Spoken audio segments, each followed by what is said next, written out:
Як зразумець, што адчуваў чалавек у мінулым? Ну, перш за ўсё варта адзначыць, што вам не заўжды зразумела нават, што адчувае чалавек, які стаіць проста тут перад вамі. Ну, а тым больш цяжка гэта зразумець, калі гэты чалавек, скажам так, перад вамі не стаіць ужо як 1000 год. А менавіта калі ў нас узнікаюць увогуле першыя крыніцы, дзе людзі шчыра пісалі, што яны адчуваюць. Ну, увогуле першая крыніца адчуванняў чалавека гэта штодзённік. Чаму? Таму што гэта ўпершыню з'яўляецца рэч, дзе чалавек сапраўды менавіта дзеля сябе, ведаючы, што гэта больш ніхто чытаць не будзе, шчыра выказваецца па нейкіх пытаннях. І штодзённікі яны з'яўляюцца ўвогуле ў другой палове 17 стагоддзя. Людзі, які ўдзельнічалі ў амерыканскай французскай рэвалюцыі, яны пакінулі шмат штодзённікаў ужо гэта ў канцы 18 стагоддзя. А, напрыклад, чалавек, які жыў 1000 год таму ў сярэднявеччы, ён не пакінуў ніякіх штодзённікаў, бо ён нічога ўвогуле не пісаў так менавіта дзеля сябе. Ды ў людзей была ідэя, што вы пішаце нешта для публікі альбо для нейкай іншай асобы. Ідэі таго, каб пісаць нешта выключна дзеля сябе, і амаль не існавала. Такім чынам, як мы можам вызначыць, што чалавек мог адчуваць да таго, як вынайшлі штодзённікі? Ну, гэта толькі, скажам так, другасныя крыніцы.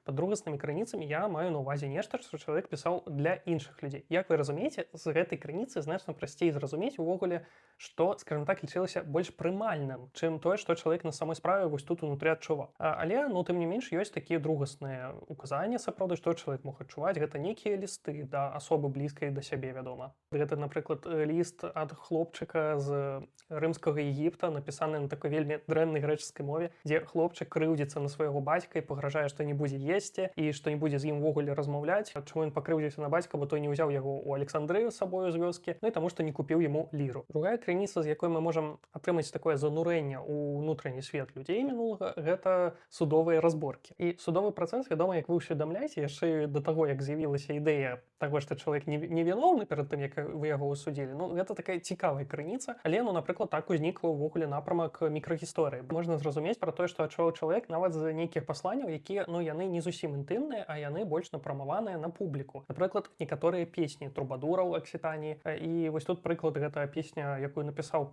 кароль Англіі Рычард Львінае сэрца. Ён яе напісаў, калі ён сядзеў у палоне ў Аўстрыі 2 гады.